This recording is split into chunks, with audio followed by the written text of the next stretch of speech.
Millionaire CEO attended his fiancée's graduation, couldn't believe the chief guest was his ex with a boy.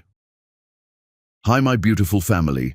Welcome back to Mr. Peter Stories, your own family story channel.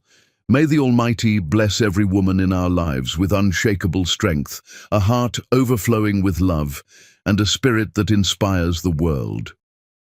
May every woman who guides, nurtures, and uplifts her family feel honored, seen, and cherished every single day. You are the silent power, the backbone of every home, the light that turns darkness into hope. May your courage never falter, your wisdom always shine, and your sacrifices be celebrated, remembered, and blessed. I pray that your lives are filled with health, happiness, and endless blessings. May your hearts be free from sorrow, your steps guided by divine light, and may love surround you in every moment. You deserve the highest respect, the deepest honor, and the purest love for everything you give without asking anything in return. If your heart is true, like the video. If your love is real, write, "I am with Mr. Peter." Ashton Turner had learned to smile on command. A skill perfected over 5 years of board meetings, charity galas, and pretending his life had turned out exactly as planned. Today's smile felt different, heavier, like his face might crack under the weight of it. "Babe, we're going to be late." Molly Bradford adjusted her fascinator in the rear-view mirror, the tiny feathered thing perched on her blonde hair like an overpriced bird. "I didn't spend 2 years on this MBA to miss my own graduation." Ashton guided his Tesla into the Grandview University parking structure, the concrete smell mixing with Molly's perfume, something floral and expensive that never quite suited her. "We're 40 minutes early," he said, keeping his voice light. "You'll walk across that stage, collect your diploma, and I'll be the proudest fiancé in the room." She beamed at him, and guilt twisted in his chest. Molly was good, kind, came from the right family, understood his world, never asked questions that cut too deep. His mother adored her. His business partners approved. She checked every box that mattered. Except one. She wasn't Stephanie. The thought arrived uninvited, the way it always did, usually at 3 in the morning when Molly slept beside him and he stared at the ceiling, remembering a different woman's laugh, a different kind of fire. He shoved it down, buried it under the weight of logic and time and the future he'd already committed to. The auditorium buzzed with proud families, graduating students in royal blue caps and gowns, and the particular energy of endings masquerading as beginnings. Ashton followed Molly through the crowd, his 6'2" frame drawing glances from mothers eyeing him like prime real estate for their daughters. "Mr. Turner," a university administrator materialized beside them, clipboard clutched to her chest. "We're so honored you could attend. Your donation to the business school." "Just here to watch my fiancé graduate," Ashton interrupted smoothly. He'd learned to deflect gratitude about money. His wealth made people either fawn or resent him, and he'd grown tired of both reactions. Molly squeezed his arm, her engagement ring catching the light, 3 carats, cushion cut, flawless. He'd proposed 4 months ago at his mother's insistence, and Molly had said yes before he'd finished the question.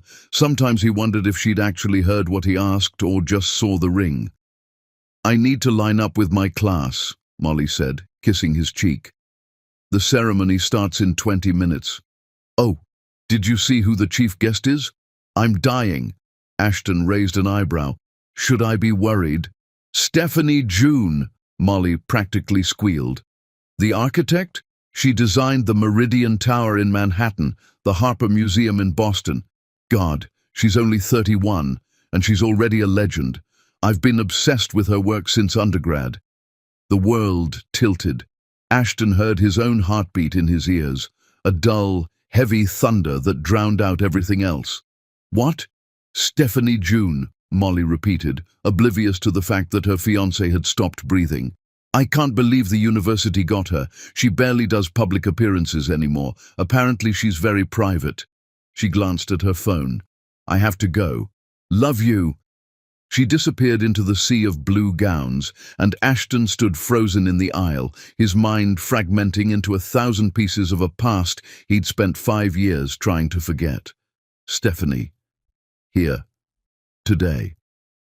Ashton Turner, is that really you? He turned to find Devon Matthews grinning at him, his old college roommate and current business partner looking distinctly out of place in a room full of graduate students. Devon's daughter was graduating too, the only reason their paths had crossed today. Devon. Ashton's voice sounded strange to his own ears. When did you get here? 10 minutes ago. Jade's around here somewhere, probably taking selfies. Devon studied Ashton's face. You look like you've seen a ghost. What's wrong? Before Ashton could answer, the lights dimmed. A hush fell over the auditorium. The ceremony was beginning. He moved on autopilot, finding his seat in the family section, his mind screaming static. Devon slid in beside him, still watching him with concerned eyes.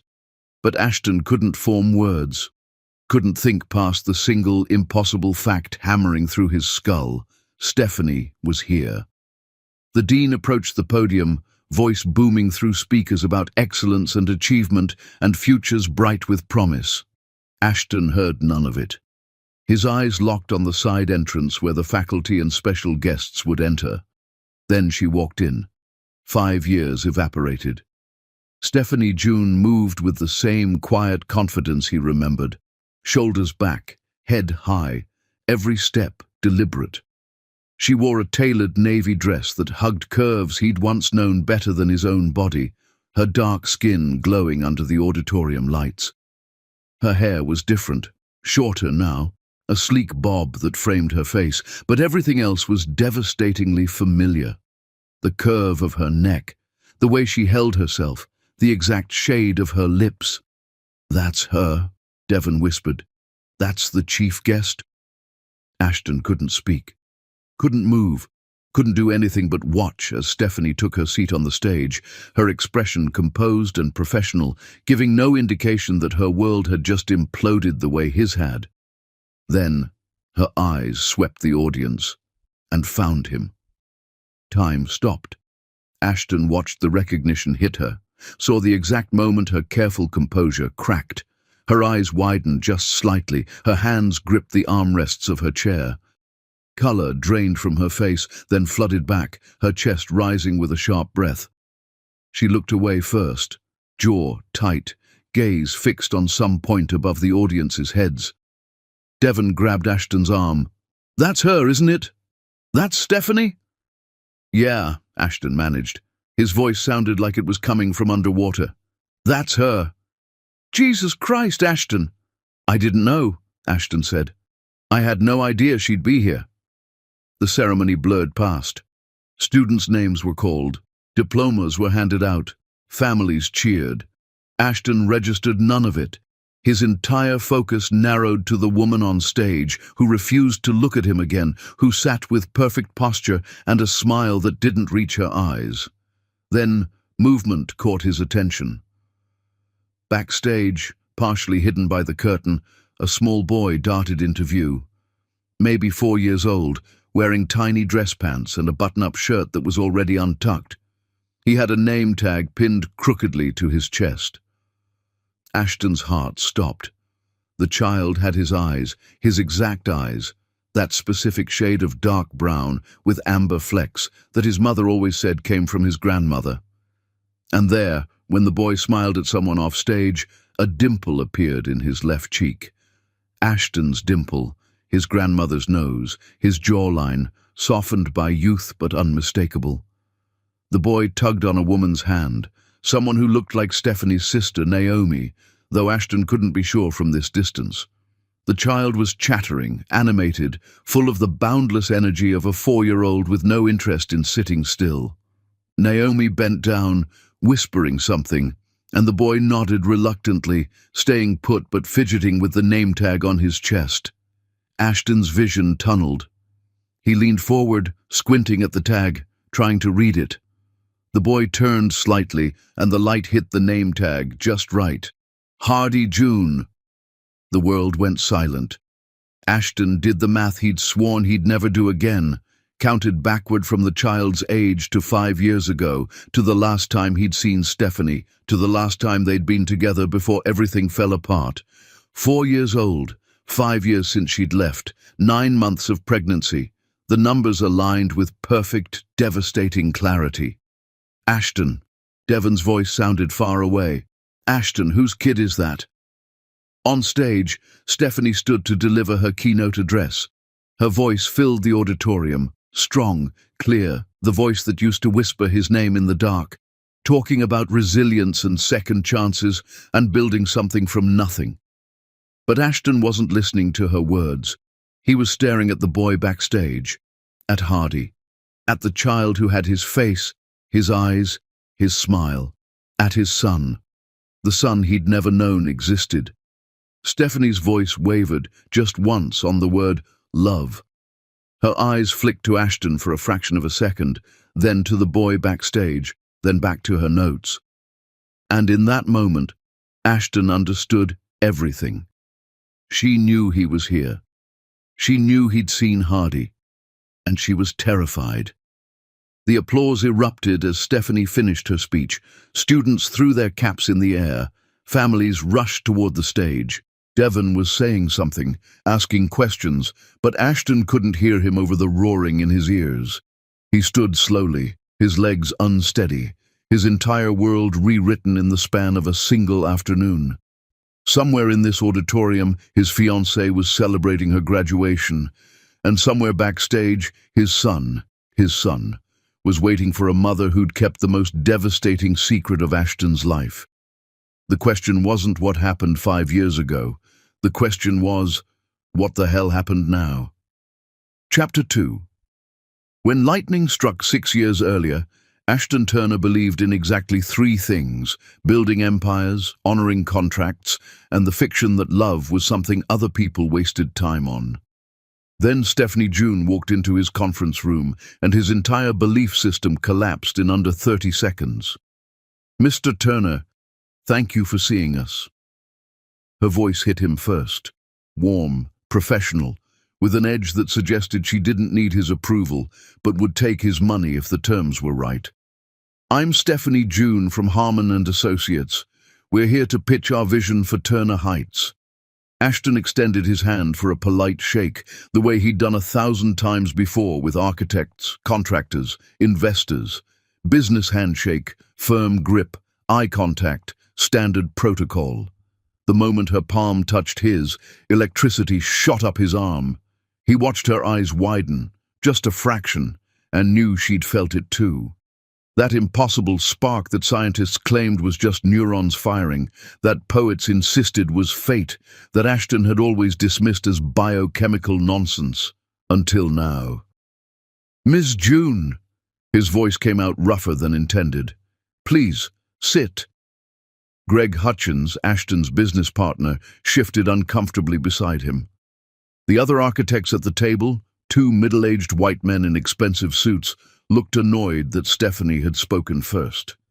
She was the youngest person in the room by at least a decade, the only woman, and clearly the one they'd brought to check a diversity box on the proposal. They had no idea she was about to eat them alive. Stephanie opened her portfolio, spreading renderings across the mahogany table. Turner Heights is slated for the old Fourth Ward, a neighborhood with deep cultural roots that's been systematically overlooked for investment.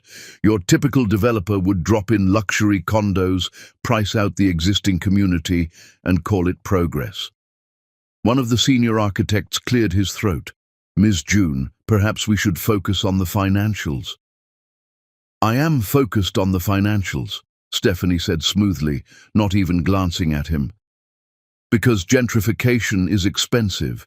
You spend millions displacing people, dealing with protests, managing PR nightmares, and you still end up with half-empty buildings because you've killed the soul of the neighborhood." She looked directly at Ashton. "I'm proposing something smarter." Ashton leaned forward. He'd sat through 50 pitches for this project, all variations of the same luxury tower with the same amenities, the same predictable profit margins. I'm listening. Mixed income housing. Stephanie's eyes sparked. 30% affordable units, 40% market rate, 30% luxury. Ground floor retail space for local businesses. Community center with subsidized rent. Rooftop gardens maintained by neighborhood residents. She slid a rendering toward him. You're not just building apartments, Mr. Turner. You're building a community that sustains itself. The senior architect scoffed. That's a lovely social experiment, but the returns will exceed your luxury-only model within 7 years, Stephanie interrupted, producing a spreadsheet. Lower vacancy rates, tax incentives for affordable housing, positive press that increases property values in your other developments, and here's the part you'll care about. The city is offering a 15-year property tax abatement for projects that meet these exact criteria. Silence filled the conference room. Greg whistled low. Is that true? Announced yesterday, Stephanie said. You gentlemen were probably too busy designing glass towers to notice. Ashton bit back a smile.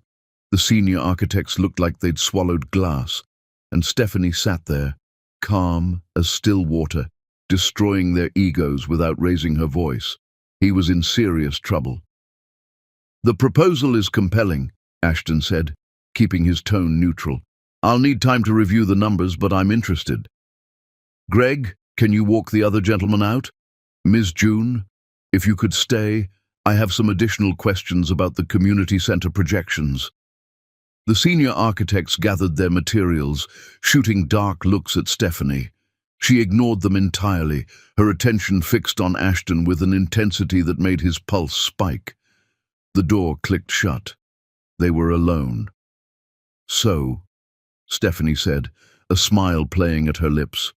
Were those questions about the community center real, or did you just want to get rid of those walking cliches?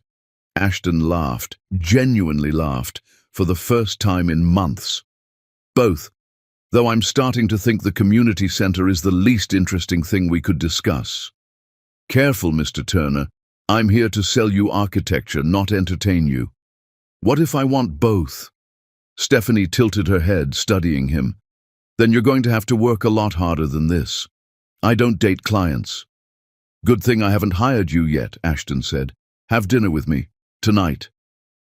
Stephanie stood, gathering her portfolio. For a moment, Ashton thought she was leaving. Then she pulled a business card from her bag and wrote something on the back. Soto Soto, 8 o'clock. And Mr. Turner? She met her eyes. Don't be late. I have very high standards. Greg returned 5 minutes later, finding Ashton still staring at the business card. Please tell me you're not doing what I think you're doing. It's dinner, Greg. It's the beginning of something, and we both know it. Greg leaned back. Your mother is going to lose her mind.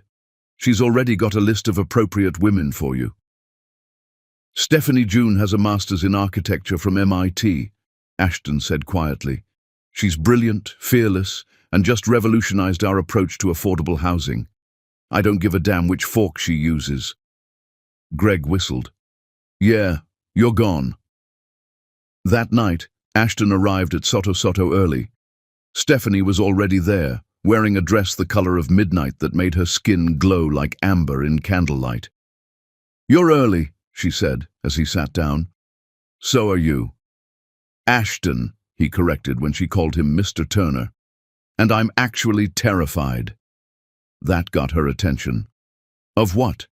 That I've already decided this is the most important dinner of my life, and you're just here for the free meal. Stephanie laughed, a real laugh, uninhibited and bright. The confidence, the honesty, and the self-deprecation, all in 30 seconds. You're dangerous. They talked through 4 courses, about architecture and real estate and the Atlanta skyline, about growing up, Stephanie in a working-class neighborhood where she learned to dream big, Ashton in a mansion where he learned that wealth couldn't buy warmth. At midnight, the restaurant staff started hovering, ready to close. I don't want this to end, Ashton said. Then don't let it. They walked through Piedmont Park, and Ashton realized this was what people meant when they described connection. Not just attraction, but recognition, like finding someone who spoke a language he'd been waiting his whole life to hear. "I need to tell you something," Stephanie said, stopping on a bridge overlooking the lake. "I don't do casual. I don't date for fun or to pass time. If this is just entertainment for you—" "It's not," Ashton interrupted. "Stephanie, I've spent my entire life building things, companies, buildings, empires, but I've never built anything that mattered until right now, standing here with you, trying to figure out how to convince you that I'm serious." She looked at him for a long moment. Then she kissed him. The world stopped.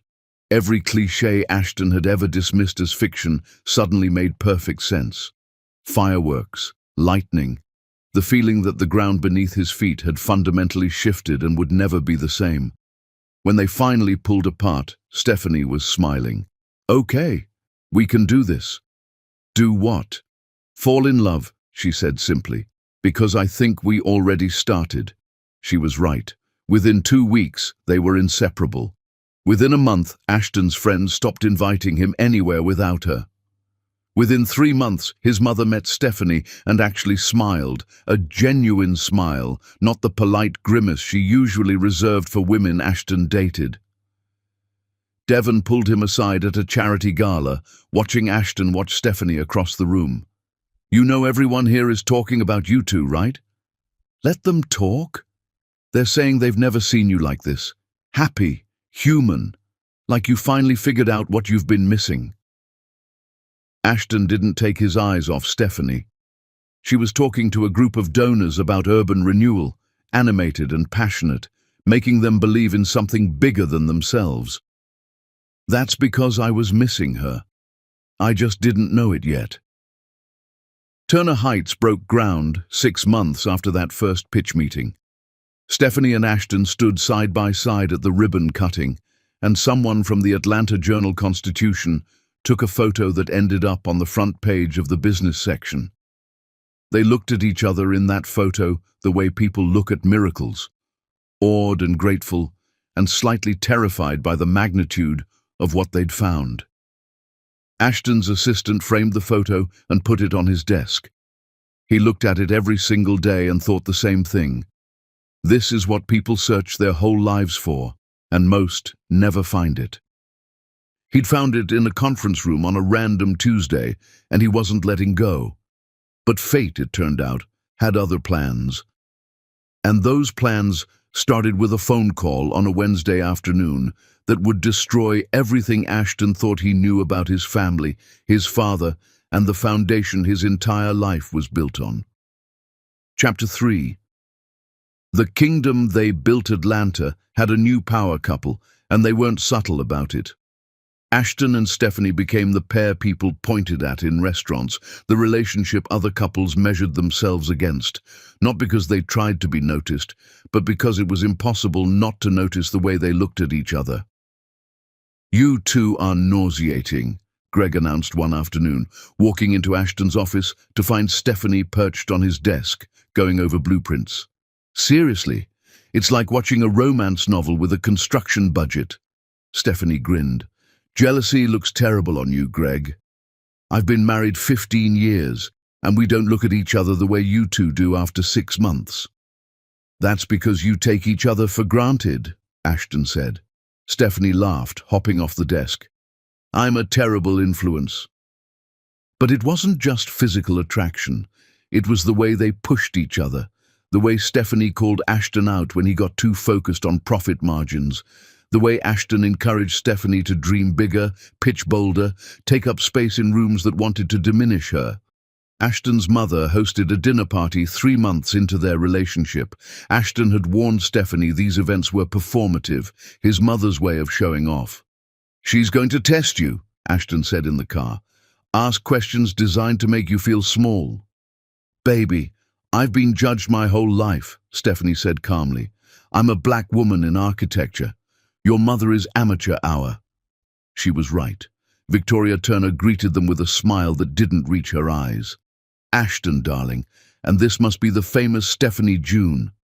"Mrs. Turner, thank you for having me." Stephanie's handshake was firm. "Your home is stunning. The crown molding is original, isn't it? Late 19th century? Victoria blinked. Yes, actually. How did you know? I did my thesis on preservation architecture. You've maintained it beautifully. And just like that, Victoria's icy facade cracked.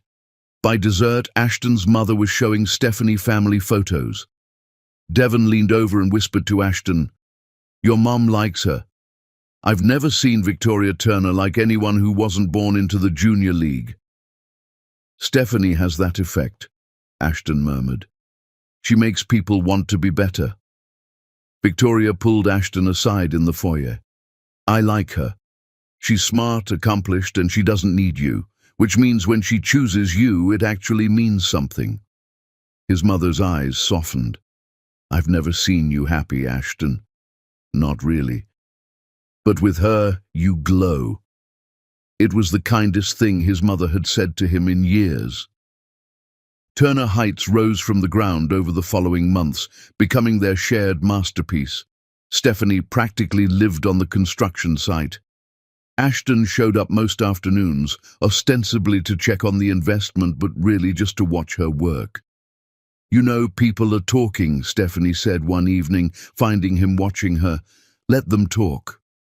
They say you're distracted, that you're spending too much time here." Stephanie walked over, concrete dust on her jeans, hair in a messy bun. "Ashton Turner, are you neglecting your empire for me?" "I'm investing in my future," he corrected, pulling her close. "This building, this project, this is the only thing that matters." Devon's wife threw them a dinner party on their one-year anniversary.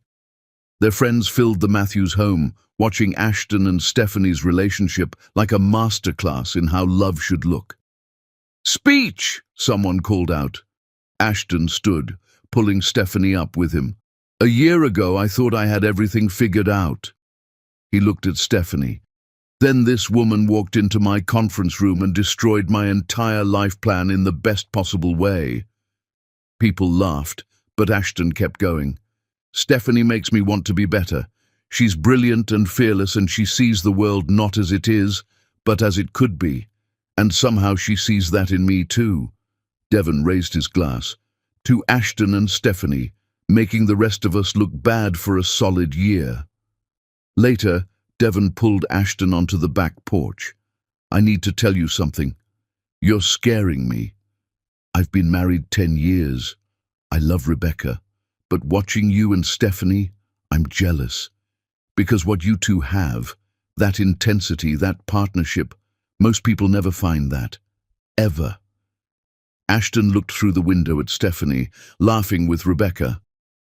"Don't take it for granted," Devon continued. "If you lose this, you'll spend the rest of your life trying to find it again." "I'm not losing her," Ashton said firmly. "Whatever it takes, I'm not losing her." It was a promise he meant with every fiber of his being. He had no idea how impossible that promise would be to keep. 3 months later, Turner Heights held its grand opening. The mayor spoke. The press covered it. But Ashton only had eyes for Stephanie, radiant in a red dress, giving interviews about architectural vision. "She's going to be famous," Greg murmured. "This project is going to launch her into the national spotlight." "Good. She deserves it." That night, they stood on the rooftop of Turner Heights. Their building, their vision, made real. The city sprawled beneath them.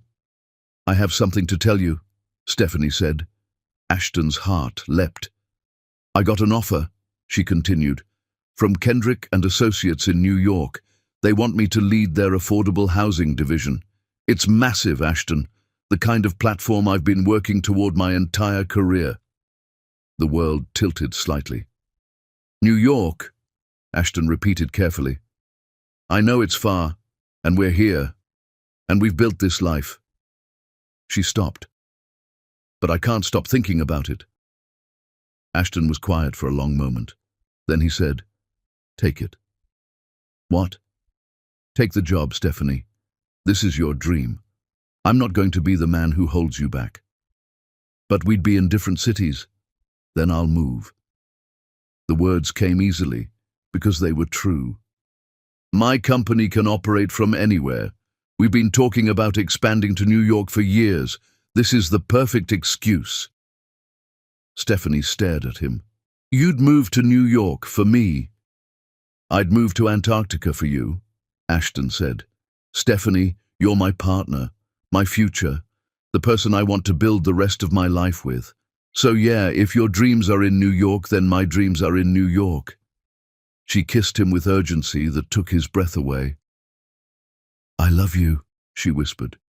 I've loved you since that first dinner, but I was too scared to say it. I love you too, Ashton said, and I'm going to prove it every single day for the rest of our lives. They had 3 more months of bliss, 3 more months of planning their move to New York, of dreaming about the future. 3 more months before Ashton's father died, and with him, every single promise Ashton had made shattered into pieces so small, he'd spend the next 5 years trying to put them back together. Chapter 4. The Crash. Ashton's phone rang at 2 in the morning with the kind of call that rewrites lives. His father was dead, massive heart attack, gone before the ambulance arrived. No warning, no goodbye, just gone. Stephanie held him while he shattered, her arms the only thing keeping him from flying apart completely. I'm here, she whispered into his hair as he sobbed. Baby, I'm here. I'm not going anywhere. The funeral was 3 days later. Ashton moved through it like a ghost, greeting relatives he barely knew, accepting condolences from business associates who'd respected his father more than Ashton ever had, standing beside his mother who wore black and grief like armor. Richard Turner had been distant, exacting, impossible to please, but he'd been Ashton's father, and now he was gone, and Ashton didn't know how to process the contradiction of grieving someone he'd never quite loved. Stephanie stayed close, a steady presence in the chaos. She fielded phone calls, organized food deliveries, ran interference when relatives asked inappropriate questions. Devon showed up with coffee and silence, knowing Ashton needed presence more than words. Then came the reading of the will. Ashton sat in his father's attorney's office. Mahogany paneling, leather chairs, the smell of old money and older secrets. His mother sat rigid beside him. Stephanie had offered to wait outside, but Ashton needed her there, needed her hand in his. The attorney, Walter Brennan, cleared his throat. Before we begin, I need to inform you that there are complications. Mr. Turner's estate is more complex than anticipated. Meaning? Ashton asked. Walter slid a folder across the desk. Your father had another family. The words didn't make sense at first. Ashton stared at the folder like it was written in a foreign language. Excuse me? Victoria's voice was ice. Richard Turner maintained a relationship with a woman named Linda Hartley for over 20 years. They had a son together, Nathan Hartley. He's 23 now. The office went silent. Ashton opened the folder. Inside were photos, his father with a woman who wasn't his mother, smiling in ways Ashton had never seen, and a boy who looked disturbingly like a younger version of Ashton himself. There's more, Walter continued. Turner Enterprises has significant undisclosed debts. Your father borrowed heavily to maintain both households and fund several failed investments. The company is currently insolvent. Victoria stood abruptly, her chair scraping against hardwood. That's impossible. Richard built that company from nothing. And he ran it into the ground trying to maintain his double life, Walter said gently.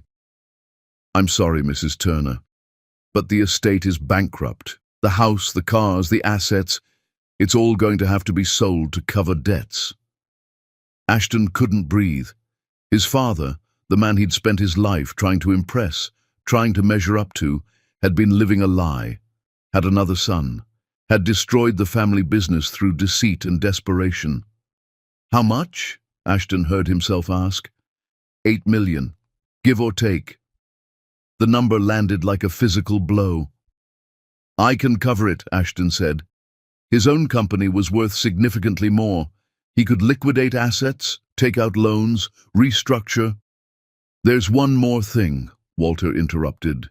Nathan Hartley is contesting the will. He's claiming rightful inheritance as Richard's son. His attorney is arguing that he's entitled to half the estate, which, given the debts, means he's entitled to half the burden as well. But he's refusing that. He wants assets without responsibility. Of course he does, Victoria said bitterly. Ashton looked at the photo again. Nathan Hartley, his half-brother, a person he'd never known existed, now trying to profit from the wreckage of their father's lies. That night, Ashton sat in his penthouse, staring at the Atlanta skyline. Stephanie brought him whiskey he didn't drink. "Talk to me," she said quietly. "My entire life was built on a lie." His voice sounded hollow. "Everything I thought I knew about my father, my family, it was fiction." "You're not your father, Ashton." "Aren't I? I built my company using his methods, his connections. What if I'm just as much of a fraud as he was?" "Stop." Stephanie knelt in front of him, forcing him to look at her. "You are nothing like him. You're honest, loyal, decent. You don't keep secrets or live double lives. You're a good man, Ashton Turner." He wanted to believe her. The next 3 months were hell. Ashton worked 20-hour days trying to save his father's company, honor the debts, manage the legal battle with Nathan Hartley. He stopped sleeping properly, stopped eating regularly, became someone Stephanie didn't recognize, cold, distant, consumed by obligation. "You're scaring me," Stephanie said one night, finding him still at the office at midnight. "This isn't healthy. I don't have a choice." "Yes, you do. You could let the company go, file bankruptcy, start over, and abandon everyone who worked for my father, the employees who did nothing wrong. I can't do that, Stephanie. But you can abandon me." The words hung in the air between them. "I'm not abandoning you," Ashton said, but even he heard how weak it sounded. "You cancelled dinner 3 times this week. You haven't touched me in 2 weeks. You barely look at me anymore." Stephanie's voice cracked. "I'm losing you, and I don't know how to stop it. I just need time. Time. Ashton, we were supposed to move to New York next month. I turned down the job because you kept pushing back the timeline, and now I don't even recognize you." Guilt and rage warred in Ashton's chest. He knew she was right, knew he was destroying the best thing in his life. But he didn't know how to stop the spiral. "Maybe you should take the New York job after all," he said quietly. Stephanie flinched like he'd struck her. "What?" "This is going to take months to resolve, maybe years. I can't ask you to put your life on hold while I clean up my father's mess." "You're not asking. I'm choosing to stay. But you shouldn't have to choose." Stephanie stood, tears streaming down her face. "Don't do this. Don't push me away because you're hurting. Let me help you, Ashton. Let me be here for you the way you've been there for me." "I can't." The words tore out of him. "Stephanie, I can't drag you into this disaster. You deserve better." "I deserve you," she shouted. "The real you, not this shell who's forgotten what we have." They stared at each other across the office, the distance between them suddenly insurmountable. Ashton's mother chose that moment to arrive, her face drawn with grief and stress. She stopped in the doorway, taking in the scene. "Stephanie, dear, could you give us a moment?" Victoria's voice was strained. Stephanie looked at Ashton, waiting for him to tell his mother to leave instead. But he didn't. He just nodded. She left without another word. Victoria closed the door. "You need to focus, Ashton. This legal battle with Nathan, the company restructuring, it's taking everything you have. You can't afford distractions right now." "Stephanie isn't a distraction." "No, she's a complication." His mother's voice was gentle but firm. "Darling, I know you care for her. But she's talking about New York, about her career. She has her own life, her own dreams. And right now, you need to rebuild our family's legacy. You need someone who understands this world." Who can help you navigate it? Someone like who? Molly Bradford's family has offered to invest in Turner Enterprises. Her father is willing to inject capital in exchange for a partnership. But he's old-fashioned. He'd need to see a future there, a connection between families. Ashton stared at his mother. You want me to use Molly to save the company? I want you to consider all your options. Victoria's eyes were desperate. Your father destroyed this family, Ashton. But you can rebuild it. You can make something good from these ashes. But you need to focus. You need to put aside personal feelings and think strategically. Stephanie is not a personal feeling. She's my future. Is she? Because she's leaving for New York eventually, and you'll be here picking up the pieces. Can your relationship survive that distance? That divergence? The seed of doubt planted itself deep. Over the next week, that seed grew. Ashton watched Stephanie pull away, protecting herself from his emotional unavailability. He saw the hurt in her eyes every time he cancelled plans or stayed late at the office. He felt the chasm widening between them, and his mother's words echoed, "Can your relationship survive this?" Then came the night that changed everything. Ashton worked late again, reviewing documents for the Nathan Hartley lawsuit. His mother had left him alone in the office, giving him space to think. Around midnight he took a break, opening his laptop to check emails. A notification popped up from the Atlanta Business Chronicle. Another article about Turner Heights. Stephanie's project was winning awards, getting national attention. Ashton clicked through to read it, pride swelling in his chest despite everything, and then he saw the photo. Stephanie at some industry event in New York, radiant in an emerald dress. But she wasn't alone.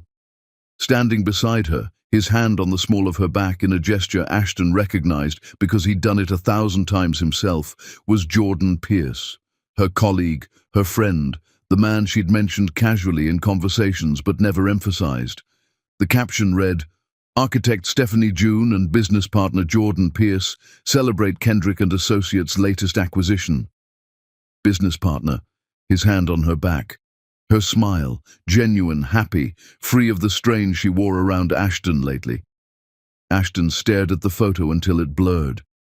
Stephanie had moved to New York a week ago, taken the job after their last fight, after he'd told her to go. She'd called him once to say she'd arrived safely. He'd been in a deposition and hadn't called back. And now here she was, with another man's hand on her back, smiling like she hadn't just left the love of her life behind in Atlanta. The rational part of Ashton's brain knew this was innocent.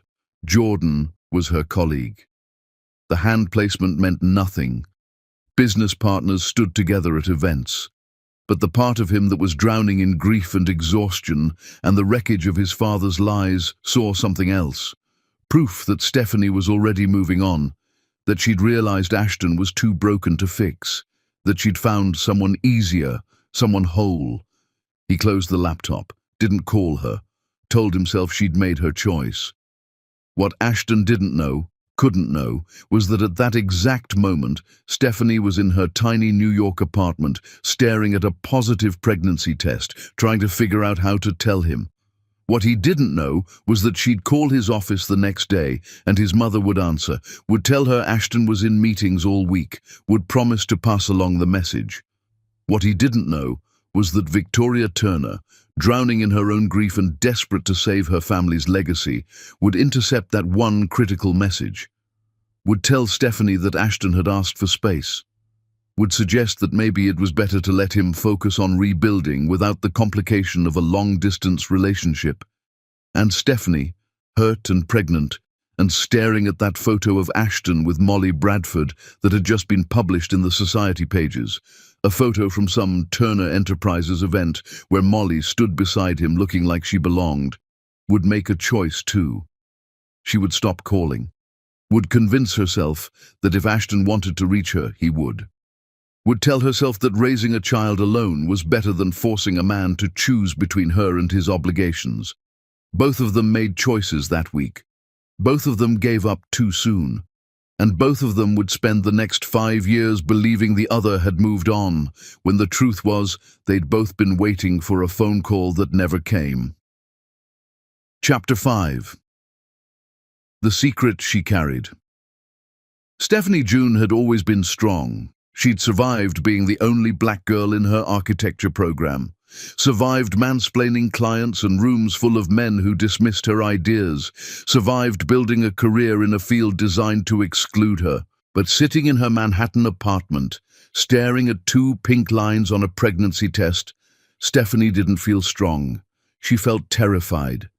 2 months in New York, working brutal hours at Kendrick & Associates, trying to drown herself in blueprints so she wouldn't think about Ashton, trying to convince herself she'd made the right choice. And now this. Her phone sat on the bathroom counter. She'd tried calling Ashton's office yesterday, left a voicemail saying she needed to talk. Victoria had called back, not Ashton, his mother, saying Ashton was buried in depositions and meetings, that he'd specifically asked for space to focus.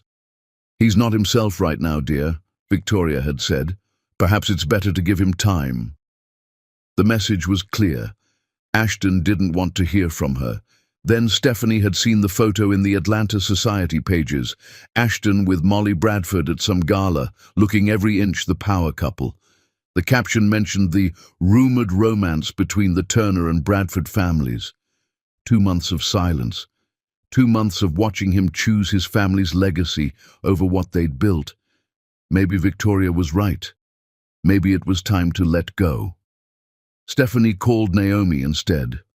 "I'm pregnant," she said when her sister answered, "and Ashton doesn't know, and I don't know what to do." Naomi arrived the next day with suitcases and fierce determination. "Tell me everything," Stephanie told her, about the pregnancy, about Victoria's message, about the photo of Ashton with Molly. "That manipulative witch," Naomi seethed. "Stephanie, you have to try again. Call him directly." "I can't." Stephanie's voice was hollow. "He's moved on. What am I supposed to do? Show up pregnant and ruin everything he's trying to salvage? He has a right to know about his child. And I have a right to protect myself and this baby from rejection." Stephanie touched her stomach. "I saw that photo. He looked comfortable, like he'd already replaced me."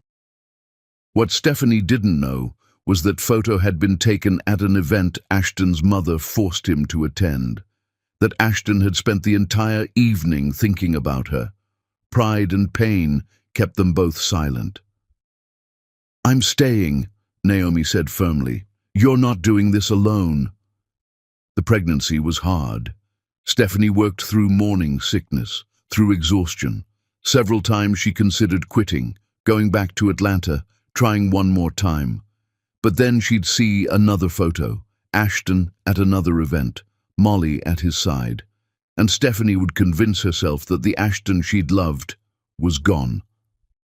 She sent one email, 3 months pregnant, desperate and scared. "Ashton, I need to talk to you. It's important. Please call me. S."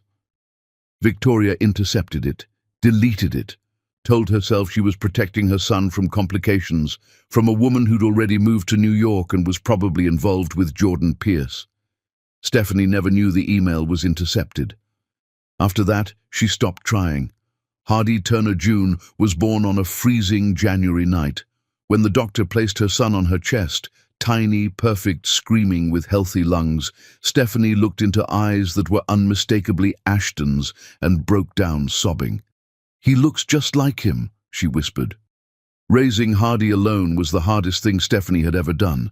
She juggled midnight feedings and morning meetings, client presentations and toddler tantrums. Jordan became a lifeline, showing up with coffee and babysitting offers. The business press occasionally ran photos of them together at industry events. Stephanie never saw these photos, never knew that in Atlanta, Ashton saw every single one and convinced himself she'd moved on. Hardy was happy, curious and chatty and full of energy. But even at 3 years old, he started asking the question that broke Stephanie's heart. "Where's my daddy?" "Your daddy is a good man," Stephanie would say. "He just doesn't know about you, baby." Why doesn't he know? How do you explain pride and silence and two people who loved each other but gave up too soon? Stephanie had convinced herself that Ashton knew about Hardy through some gossip network and had chosen not to be involved, that his silence was deliberate. It was easier to believe than the alternative, that one intercepted email had stolen everything. Hardy's 4th birthday came and went.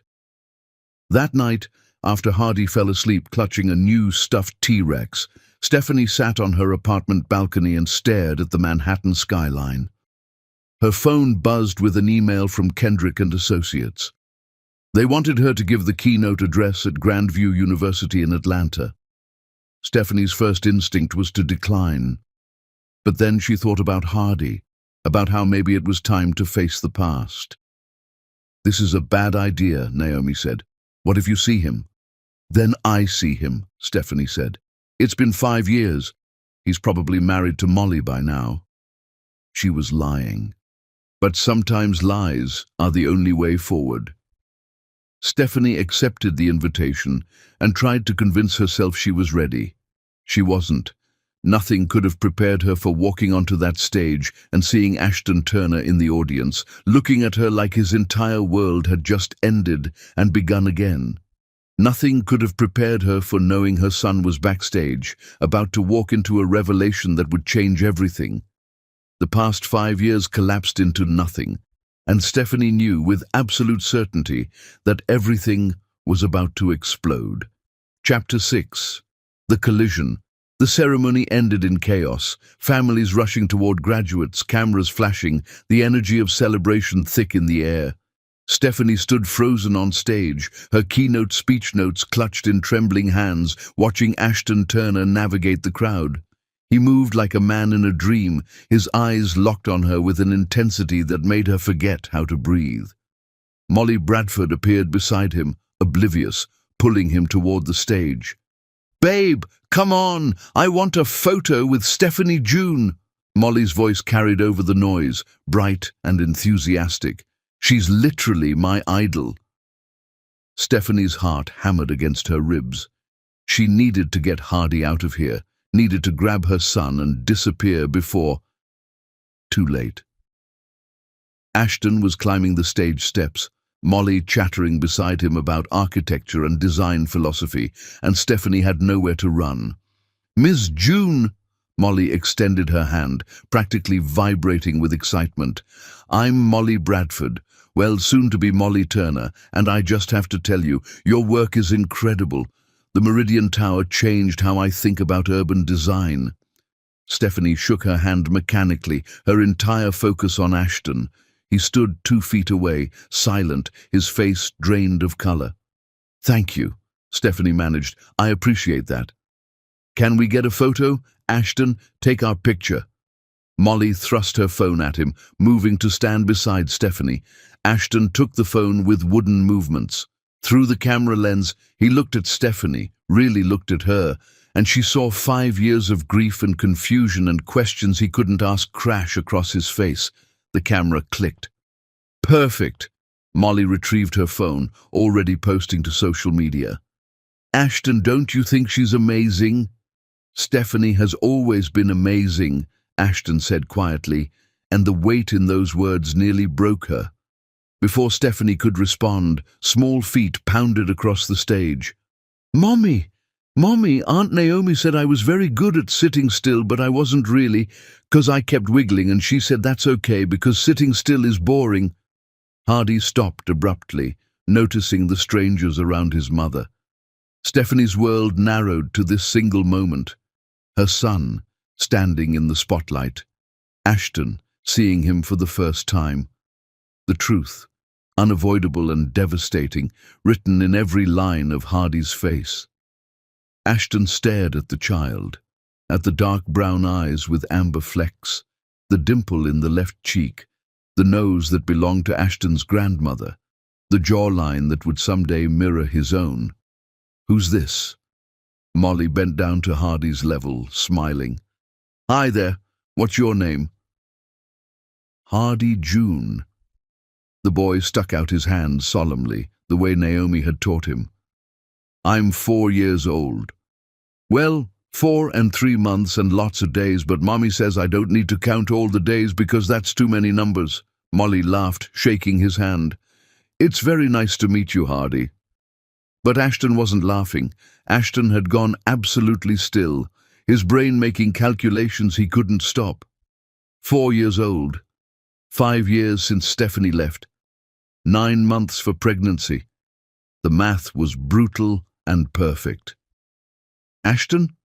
Molly looked up at him, confused by his expression. You okay? I need a minute. His voice sounded like it was coming from underwater. Excuse me? He walked off the stage blindly, and Stephanie watched him go, her heart breaking all over again. Is he all right? Molly asked, concern creasing her face. Graduation ceremonies can be overwhelming, Stephanie said, years of practice keeping her voice steady. So many people. Yeah, he's been weird all day. Molly stood, still looking in the direction Ashton had disappeared. I should probably check on him, but seriously, Miss June, thank you for your incredible speech. You're an inspiration. She left, and Stephanie immediately scooped Hardy into her arms. We need to go, baby. But Aunt Naomi said there would be cake. We'll get cake later. Right now, we need to leave. Stephanie carried her son down the stage steps, searching for Naomi in the crowd. She found her sister near the exit, talking to someone Stephanie didn't recognize. Naomi, we need to go. Now. Naomi turned, took one look at Stephanie's face, and understood. What happened? He saw Hardy. He knows. Oh, Stephanie? The voice came from behind them, and Stephanie's entire body went rigid. She turned slowly to find Devon Matthews standing there, shock written across his face. Ashton's best friend, the man who'd been at every dinner party, every celebration, every moment of their relationship. Devon looked at Hardy, then at Stephanie, then back at Hardy. Jesus Christ, he breathed. Devon, that's Ashton's son. It wasn't a question. Stephanie, that's his son. People were starting to notice, to turn and stare. Naomi stepped closer, protective. This isn't the place, Naomi said firmly. Does he know? Devon demanded. Does Ashton know he has a son? Not until today, Stephanie said, her voice barely above a whisper. Why didn't you tell him? Stephanie, for God's sake, I tried. The words burst out of her, sharp and desperate. I called his office. I sent an email. His mother said he needed space, that he was with Molly now. What was I supposed to do, Devon? Force my way into his new life? Devon's face went pale. Victoria, what did Victoria tell you exactly? That Ashton was focused on rebuilding, that he'd asked for space, that Stephanie stopped, seeing something shift in Devon's expression. What? Ashton never asked for space. He's been... Devon ran his hands through his hair. Stephanie, did you send him anything in writing? An email? A letter? One email. 3 months after I moved to New York, he never responded. And you're sure you sent it? Yes, Doubt crept in. I sent it to his work email, the one I'd always used. Devon pulled out his phone, typing rapidly. What was the date? Stephanie told him, her heart starting to race. And the subject line? Need to talk. I kept it vague because I didn't want to tell him about the pregnancy in an email. Devon's face darkened as he scrolled through something. There's no record of it in his inbox. I have access to his email system through our partnership. Stephanie, that email never reached him. The world tilted. But I sent it. I know I sent it. I believe you, but someone deleted it before Ashton saw it. Devon looked at her, realization dawning. Victoria has administrative access to Ashton's email. She's had it since Richard died. Insisted on helping manage his communications during the crisis. Stephanie felt sick. She deleted my email? I don't know for certain, but... He stopped, his eyes widening as he looked past Stephanie's shoulder. She turned to find Ashton standing 10 feet away, having heard every word. And beside him, confusion morphing into horror, stood Molly Bradford. The auditorium seemed to go quiet, though hundreds of people still talked and laughed around them. Stephanie felt like she was underwater, everything muffled and distant, except for the pounding of her own heart. Hardy, sensing the tension, buried his face in Stephanie's neck. Molly spoke first, her voice shaking. "Someone want to tell me what's going on?" Ashton couldn't take his eyes off Hardy, off the child who had his face, his eyes, his entire genetic blueprint written in miniature. "Is he mine?" Ashton's voice cracked. "Stephanie, is that boy mine?" The question hung in the air, impossible to avoid. Stephanie shifted Hardy in her arms, feeling her son's small heart beating against her chest.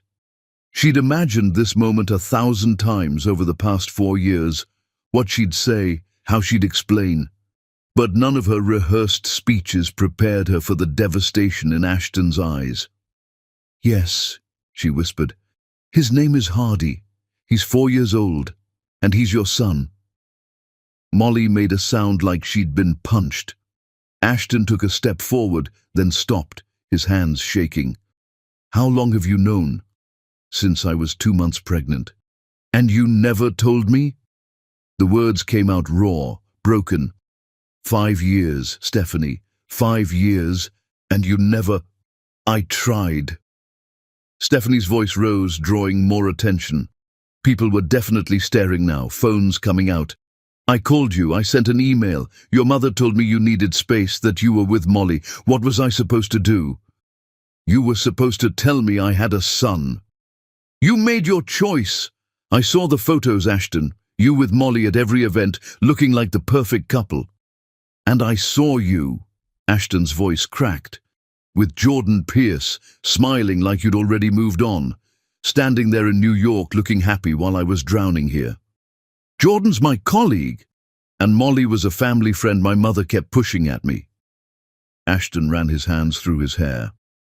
"We were both seeing ghosts, Stephanie, both convinced the other had moved on when we were just existing without each other."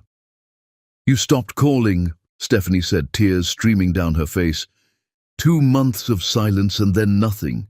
"Because I thought you didn't want to hear from me. Because I was a mess and you deserved better, and every time I tried to dial your number, I convinced myself you were happier without me dragging you down." "I was never happier without you," Stephanie whispered. Molly's voice cut through their moment. "I'm standing right here, your fiancé. Remember me?" Ashton turned to her, guilt written across his face. "Molly." "Don't." She pulled the engagement ring off her finger. "I've known for months that you didn't love me, Ashton. I just didn't want to admit it. But watching you look at her, at your son, God, I was so stupid to think I could make you forget her." "You're not stupid. This is my fault." "No, it's mine for accepting a proposal from a man who was clearly still in love with someone else." Molly pressed the ring into his palm. "I hope you two figure this out. For that little boy's sake, if nothing else." She walked away, and several people in the crowd pulled out phones to record the drama. Devon stepped forward. "We need to move this somewhere private." But Hardy chose that moment to peek out from his mother's shoulder. "Are you my daddy?" he asked, his small voice cutting through everything. Ashton's face crumpled.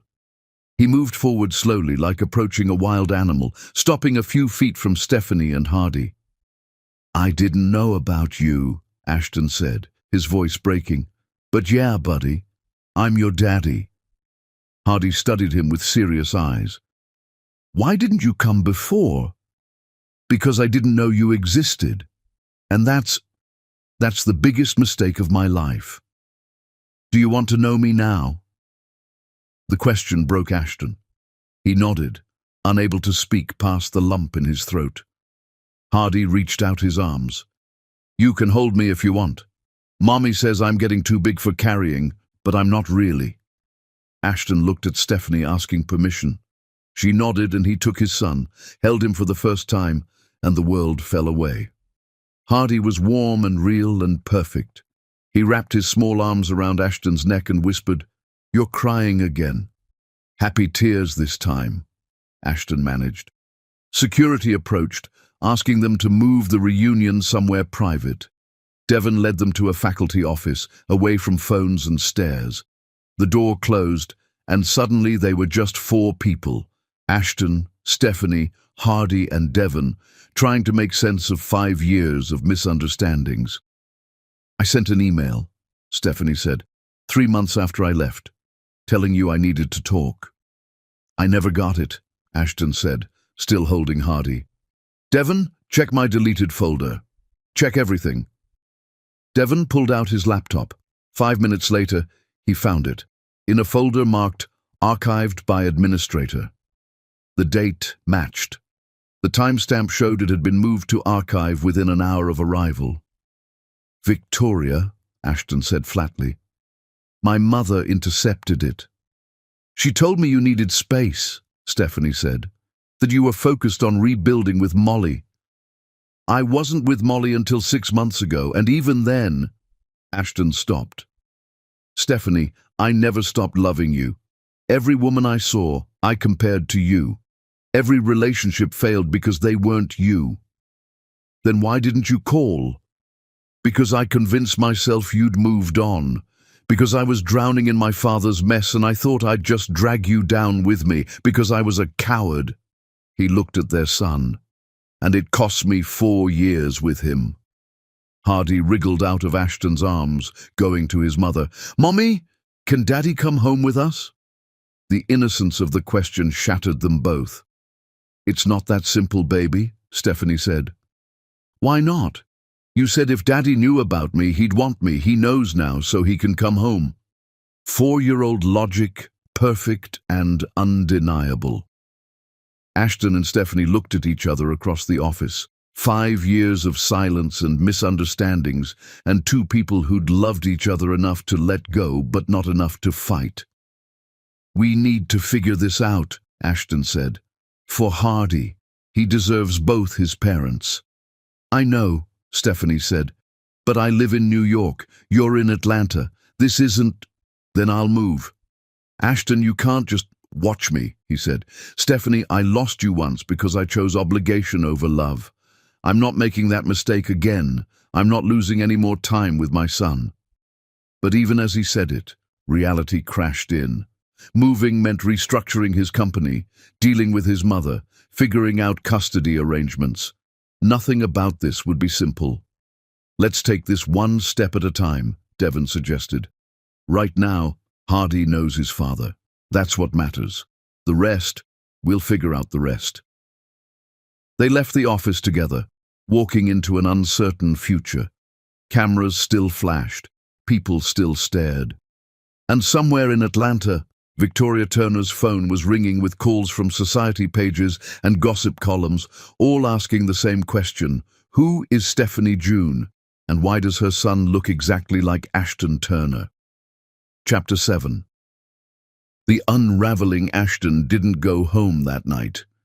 He sat in his Tesla in the Grandview University parking lot, the engine off, his hands gripping the steering wheel like it was the only thing keeping him tethered to reality. His son.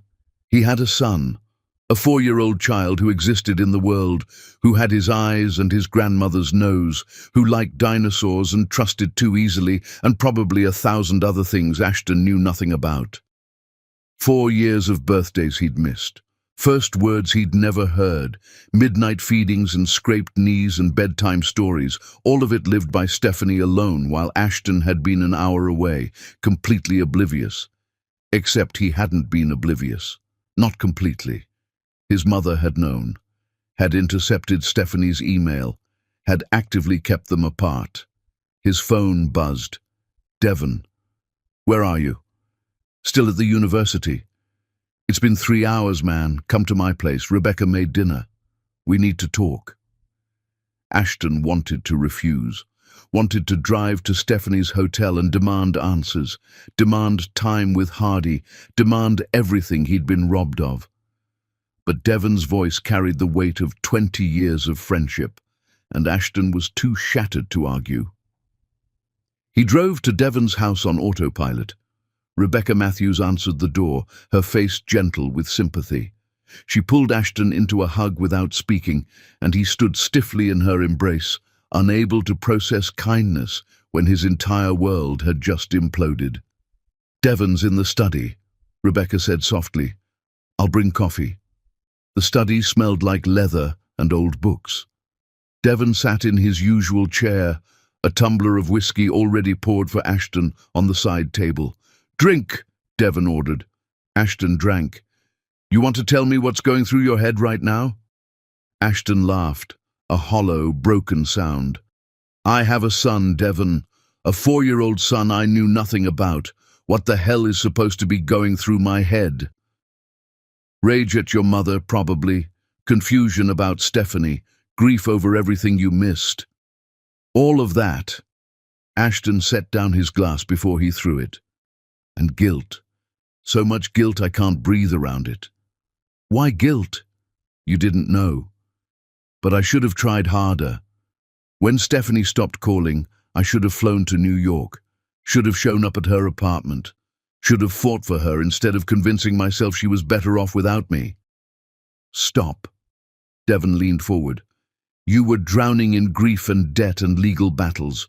You made the best decisions you could with the information you had, which included believing my mother when she said Stephanie needed space." Ashton's voice turned bitter. "How stupid was I, Devon? How blind? You were trusting your mother during the worst period of your life. That's not stupid. That's human." Ashton stood, pacing. "I missed everything. His first steps, his first words, teaching him to ride a bike. Does he even know how to ride a bike? I don't know, Devon. I don't know anything about my own son." Rebecca appeared in the doorway with coffee, setting the tray down silently. She caught Ashton's eye and mouthed, "It's going to be okay." Ashton wished he could believe her. "What are you going to do?" Devon asked. "I don't know. Stephanie has a life in New York, a career. Hardy has friends, preschool. I can't just demand they uproot everything. Can you uproot your life? For my son, in a heartbeat?" Ashton sat back down, exhausted. "But it's more complicated than that. There's my mother, the company, Nathan's lawsuit. I can't just disappear to New York and leave everything unresolved." "Then resolve it. It's not that simple." "Make it simple," Devon said firmly. "Ashton, your father's been dead for 5 years. You've spent that entire time cleaning up his messes, honoring his debts, trying to rebuild a legacy that was built on lies. When does it end? When do you get to live your own life?" The words hit like a physical blow. "Nathan's lawsuit could take years to settle," Ashton said quietly. "And if I leave now, the company will survive. You've got competent people. Hell, promote Greg to CEO. He's been running most of the day-to-day anyway." Devon paused. "The question isn't whether you can leave. It's whether you're brave enough to choose your son over your father's legacy." "That's not fair." "Life isn't fair. But you've got a second chance with the woman you love and a son who needs his father. Don't waste it because you're afraid of disappointing a dead man who disappointed you your entire life." Ashton stared at his best friend, the truth landing heavy in his chest. "I need to talk to my mother," Ashton said. "That's a terrible idea. I need to hear her explain why she destroyed my life." Devon recognized the tone. Nothing would stop Ashton when he sounded like that, cold, determined, ready to burn bridges. "Then I'm coming with you," Devon said, "because you're about to do something you can't take back, and you need a witness." They arrived at Victoria Turner's Buckhead mansion after midnight. The house was dark, except for one window, the library, where Victoria always went when she couldn't sleep.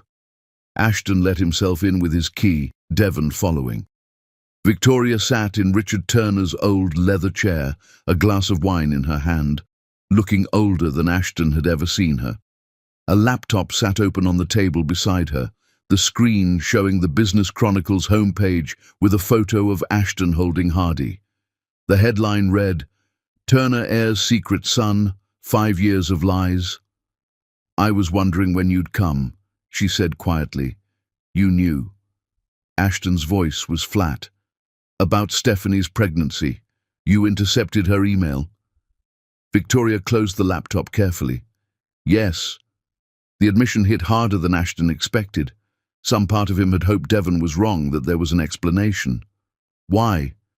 Because you were drowning, Victoria said. Your father had just died. The company was collapsing. Nathan was threatening lawsuits.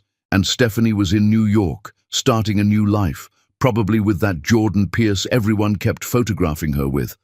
I couldn't watch you destroy yourself trying to maintain a relationship that was already over. It wasn't over. She was pregnant with my child. She'd left Ashton. She'd chosen New York over you. What was I supposed to think? You were supposed to tell me the truth. Ashton's voice cracked. You were supposed to let me make my own decisions about my own life. I was trying to protect you. From what? From being a father. From the woman I loved. He stepped closer, trembling with rage. Mother, I have a 4-year-old son I've never met. 4 years of his life that I missed because you decided you knew better than I did what I needed. Victoria stood, her composure finally breaking. I made a mistake. I know that now. But Ashton, you were falling apart. The company, the debts, Nathan, you were barely holding yourself together. I thought if you focused on rebuilding, if you let Stephanie go, you'd eventually find peace. I found nothing. 5 years of nothing because you took my choice away. I was grieving too. Victoria's voice rose. Your father had another family, another son. Our entire life together was a lie, and I was just trying to save something, to make sure you didn't end up like him, torn between 2 families. So you made sure I had no family at all. The words hung in the air, devastating in their truth. Devon cleared his throat. Mrs. Turner, did you intercept more than one email? No, just the one. Victoria's voice was small. After that, Stephanie never tried to contact him again. I thought she'd moved on, that my intervention had worked. Your intervention destroyed both their lives, Devon said quietly, and robbed Hardy of his father. Victoria sank back into her chair. I'm sorry. God, Ashton, I'm so sorry. Sorry doesn't give me back the time I lost. Ashton looked at his mother, really looked at her, and saw a stranger, a woman so consumed by her own pain that she'd inflicted it on everyone around her. I don't know if I can forgive you for this. I understand. No, you don't. Ashton's voice was cold. You took my son from me. You manipulated Stephanie. You controlled my life because you couldn't control your own. And now I have to figure out how to be a father to a child who doesn't know me, how to rebuild trust with a woman who thinks I abandoned her, all while dealing with the fact that my own mother sabotaged my happiness. What can I do? Victoria whispered. How can I make this right? You can't. Ashton headed for the door. But you can start by staying away from Stephanie and Hardy until I decide whether I ever want you in their lives. Ashton, please. You want to earn forgiveness. Prove you've changed. Fine. But you do it on my terms. You apologize to Stephanie. Really apologize. Take full responsibility for what you did. You accept that Hardy is my son and that I'm going to be in his life no matter what, and you stop trying to control me. He walked out, Devon following. In the car, Devon said quietly, That was brutal. It needed to be. Ashton's hands shook on the steering wheel. She destroyed 5 years, Devon. 5 years I can never get back. I know, but eventually you'll have to decide whether holding on to that anger is worth losing your mother entirely. Maybe it is. They drove in silence. Then Devon asked, What about Stephanie? Ashton's jaw tightened. I don't know. She built a life without me. She has a career, friends, a whole world in New York. Why would she want me back now? Because you're Hardy's father. because despite everything, I saw the way she looked at you today, like seeing you hurt and healed her at the same time. Or maybe it's too late. Maybe we're just two people who loved each other once and screwed it up beyond repair. Only one way to find out, Devon said. Fight for her. Show her you're serious about being in Hardy's life, in her life. What if she says no? Then at least you'll know you tried. Ashton drove through Atlanta's empty streets, his mind racing. Tomorrow, he'd call his lawyer, start paperwork for custody arrangements, begin the process of restructuring his life around a son he'd just discovered. But tonight, he let himself grieve, for the time he'd lost, for the family he'd missed building, for the woman he'd loved and lost and might never get back. And somewhere in a hotel room across town, Stephanie was doing the same. Chapter 8. The Boy Who Looks Like Him. Stephanie didn't sleep that night. She sat on her hotel balcony, watching Atlanta's skyline and trying to process the fact that Ashton knew. After 5 years of carrying this secret, it was out. And the look on his face when he'd held Hardy, like his entire world had shifted, that look was seared into her memory. You should try to rest, Naomi said, appearing with tea. Hardy's finally asleep. Stephanie took the tea but didn't drink it. Hardy spent 4 years without a father because I gave up, because I didn't fight hard enough. Stop! Naomi sat beside her. You did what you thought was right. Victoria manipulated both of you. This is not your fault. But I should have known, should have questioned why Ashton would completely ghost me. Stephanie's phone buzzed, a text from an unknown number. It's Ashton. I need to see Hardy tomorrow. Need to talk to you, please. Her hands trembled as she read it. He wants to see Hardy tomorrow, Stephanie said. Are you going to let him? He's Hardy's father. I can't keep them apart. She looked at her sister. But I'm terrified. What if this is just shock? What if he realizes fatherhood is too complicated? You saw Ashton's face today. That man is destroyed. I don't think he's going anywhere. Stephanie texted back, Piedmont Park. Tomorrow at 10 a.m. Hardy likes the playground there. The response came immediately. Thank you. I'll be there. The next morning, Stephanie tried to explain something inexplicable to a 4-year-old. Remember the man from yesterday? Hardy nodded, chewing on his waffle. The crying man. Yes, his name is Ashton, and he's your daddy, Hardy. The waffle stopped halfway to his mouth. My daddy? The one you said loved me but didn't know about me? Yes, baby. Why didn't he know? Because some grown-up things got very complicated. But he knows now, and he wants to spend time with you. Is that okay? Hardy thought about it with serious concentration. Does he like dinosaurs? I don't know, you can ask him. Okay. And if he doesn't like dinosaurs, can we still keep him? Stephanie's heart cracked. Yeah, baby, we can still keep him. Ashton arrived 15 minutes early, clutching a bag from the toy store and looking like he'd barely slept. The resemblance between father and son was impossible to miss in daylight. Hardy noticed Ashton first. Mommy! The crying man is here! Ashton winced. Stephanie bit back a smile. Hi, Ashton said, approaching carefully. Hardy, right? Yep. Do you like dinosaurs? The question threw him. Yeah, I used to have a whole collection when I was your age. What was your favorite? Velociraptor.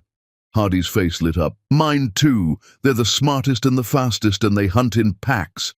Ashton crouched to Hardy's level, pulling a toy from his bag, a detailed Velociraptor figure. I thought you might like this. Hardy took it with reverence. This is the best one I've ever seen. Can I play with you? Ashton asked. Okay, but I'm the T-Rex and you have to be the Triceratops because they're enemies. For the next hour, Stephanie watched Ashton Turner play dinosaurs with their son in a sandbox. Hardy chattered non-stop, showing Ashton all his favorite parts of the playground. Ashton listened to every word like it was the most important information he'd ever received. He's good with him, Naomi murmured, appearing with coffee. Yeah, he is. How are you feeling? Terrified, hopeful, angry, confused? Stephanie took the coffee. 5 years I raised Hardy alone because we were both too proud to fight for each other. You still love him? It wasn't a question, but Stephanie answered anyway. I never stopped. Hardy came running over, Ashton trailing behind. Mommy, Daddy says he has a big house with a pool. Stephanie's heart stuttered at Daddy, said so naturally. I'm sorry, Ashton said quickly. I should have asked first. It's okay. Stephanie looked at her son. Maybe another day, baby. We need to go back to New York tomorrow. I don't want to go back. I want to stay with Daddy. The words hung in the air, innocent and devastating. We should talk, Ashton said quietly. After Hardy's asleep tonight, figure out what this looks like. Stephanie nodded. Jordan's at the hotel. He can watch Hardy. Ashton's expression flickered. Jordan Pierce? Your colleague? My best friend, Stephanie corrected. That evening, Stephanie met Ashton at a quiet restaurant. I saw the photos, Ashton said without preamble, of you and Jordan. Those were work events. Jordan's my business partner, nothing more. And I saw you with Molly at every charity gala. Those were obligations. My mother kept pushing her at me, and I went along because I didn't care anymore, because no one was you. They sat in silence. We both made assumptions, Stephanie said quietly. Both convinced the other had moved on. I should have fought harder, should have shown up in New York. I should have tried more than one email. Where do we go from here? Ashton asked. Hardy needs stability. I can't just uproot him. And I can't ask you to. Ashton leaned back. But I also can't miss any more of his life. I need to be his father, and weekend visits aren't enough. What are you suggesting? I'm suggesting I move to New York. Be there for Hardy every day. Stephanie's breath caught. That's insane. Your entire life is in Atlanta. My son is in New York. That's the only thing that matters. And what about us? The question escaped before she could stop it. I still love you, Ashton said simply, but I also know I can't just pick up where we left off. We're different people now. We have a son to think about. So what does that mean? It means we take this slow. We focus on Hardy, on building trust. And maybe somewhere in that process, we figure out if we can be more than that again. Stephanie wanted to say yes immediately, but she'd spent 5 years building walls. I need time, she said. Time to see if you're serious. Time to make sure Hardy's protected if things don't work out. I understand. Take all the time you need. And Ashton, if you're going to be in Hardy's life, you're all in. No halfway commitments. That little boy has spent 4 years asking about his father. I won't let him get attached just to lose you. I'm not going anywhere, Ashton said. I promise. Whatever happens between us, I'm Hardy's father. Nothing changes that. They left with more questions than answers, but also with something they hadn't had in 5 years. A chance. Over the next week, Ashton flew to New York twice, took Hardy to museums and playgrounds, read him bedtime stories, and learned his son was terrified of the dark but loved rainstorms. And Stephanie watched, guarded and hopeful, as the man she'd loved became the father her son deserved. But the question remained, could they ever be more than just parents to Hardy? Or had 5 years broken them beyond repair? Chapter 9. The Reckoning.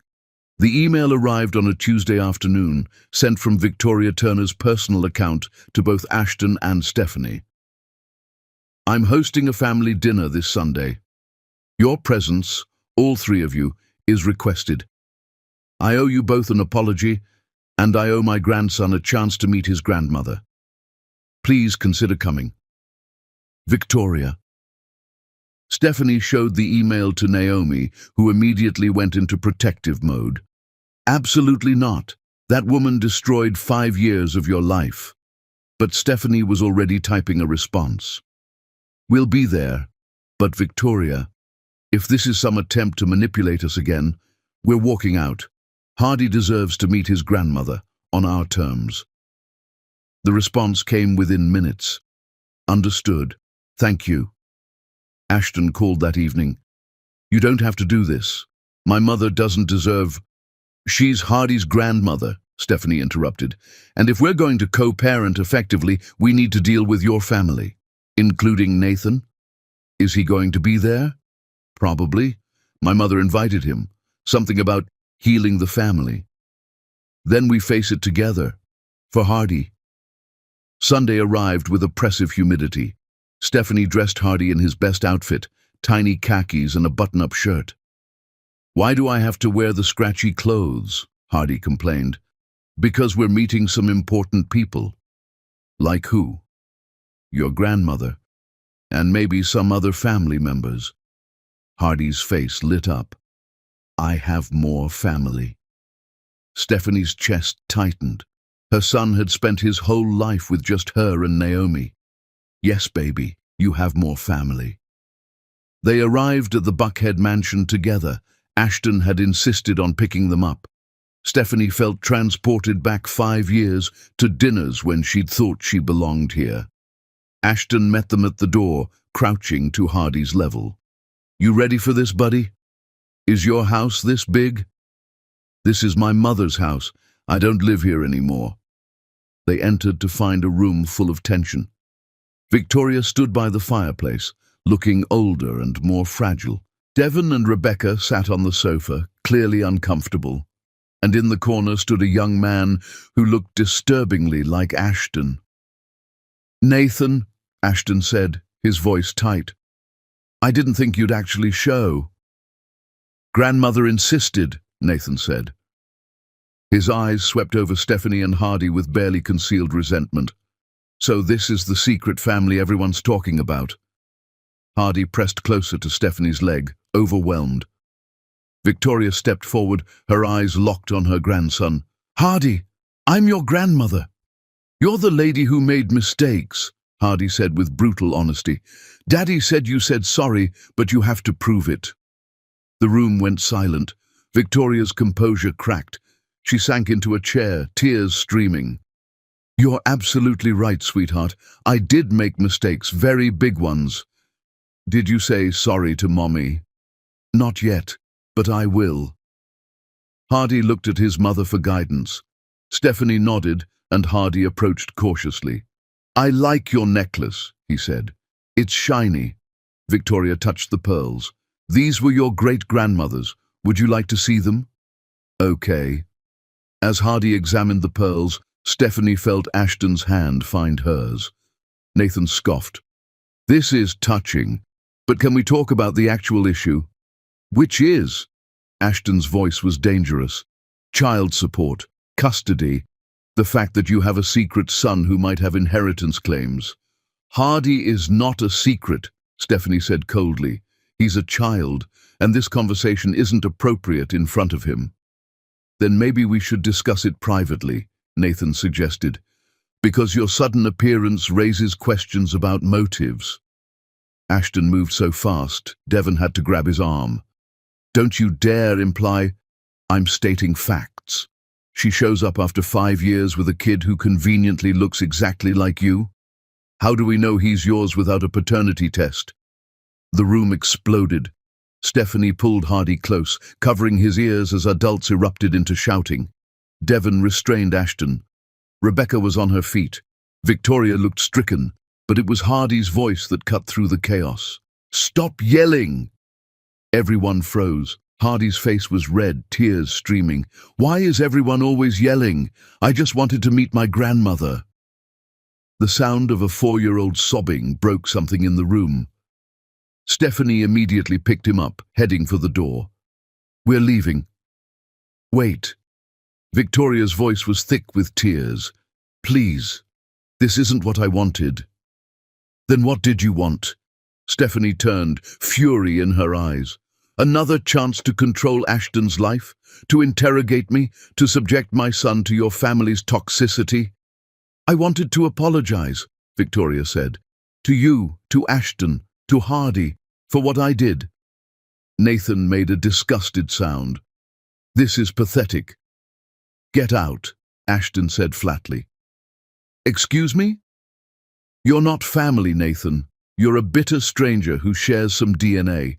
Until you can show up without accusations, you're not welcome. Nathan grabbed his jacket and left, slamming the door. The silence was deafening. Hardy hiccuped against Stephanie's shoulder. I don't like that man. Neither do I, buddy, Ashton said, touching his son's back. I'm sorry. This wasn't supposed to happen. Victoria stood, hands shaking. Stephanie, I need to say something, and I need you to hear it. Stephanie waited, Hardy still clinging to her. I didn't intercept your email to protect Ashton, Victoria continued. I did it to protect myself. I was so angry at Richard for his double life, so terrified of losing control, that I destroyed yours. I saw you as a threat to my influence, so I removed you. The raw honesty shocked everyone.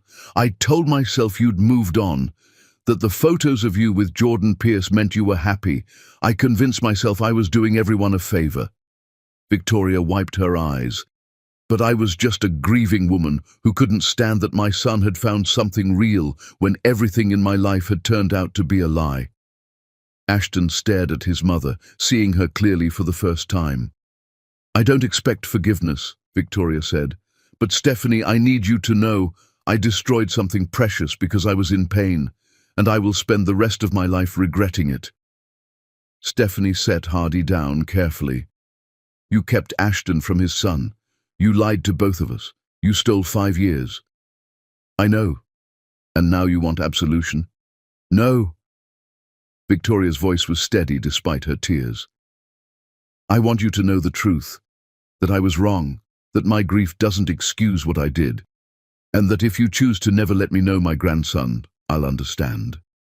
Hardy tugged on Stephanie's hand. Mummy? Can grandmother stay? Baby, this is complicated.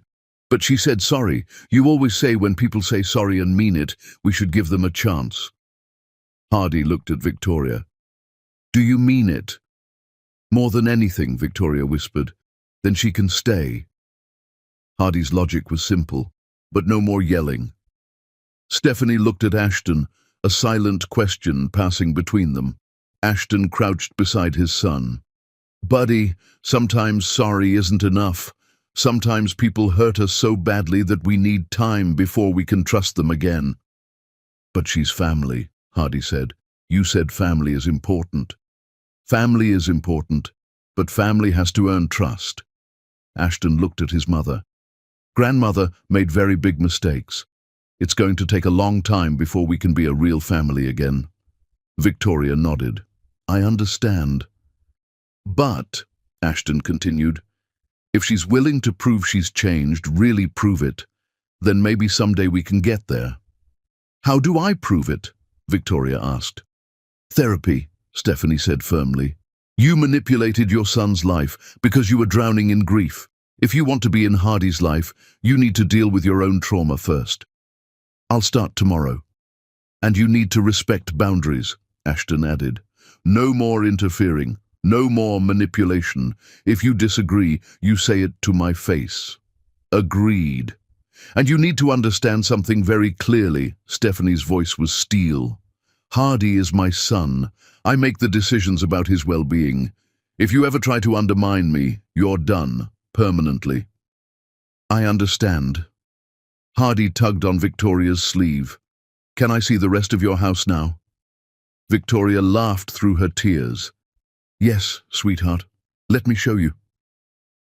As grandmother and grandson walked toward the hallway, the remaining adults stood in uncomfortable silence. Devon cleared his throat. Well, that was intense. Ashton sank into a chair. I need a drink. Stephanie sat beside him, maintaining careful distance. That was brave. What you said to your mother.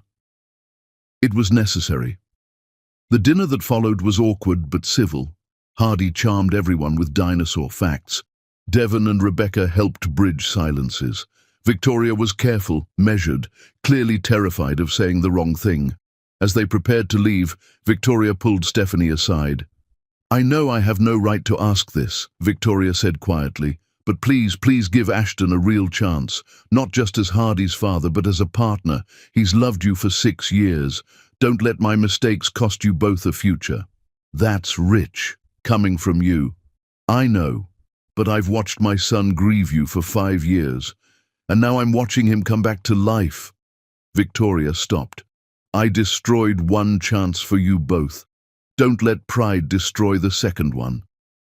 Stephanie wanted to be angry, but watching Ashton crouch down to zip Hardy's jacket, seeing the gentle way he smoothed their son's hair, Stephanie felt her walls crack. "I'll think about it," she said. In the car, Hardy fell asleep almost immediately.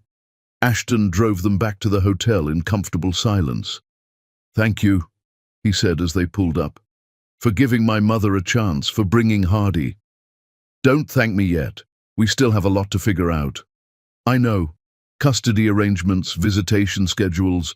"Not tonight," Stephanie interrupted. "Tonight, let's just be grateful we survived." Ashton smiled. "Fair enough." He helped carry a sleeping Hardy upstairs. Stephanie walked him to the door.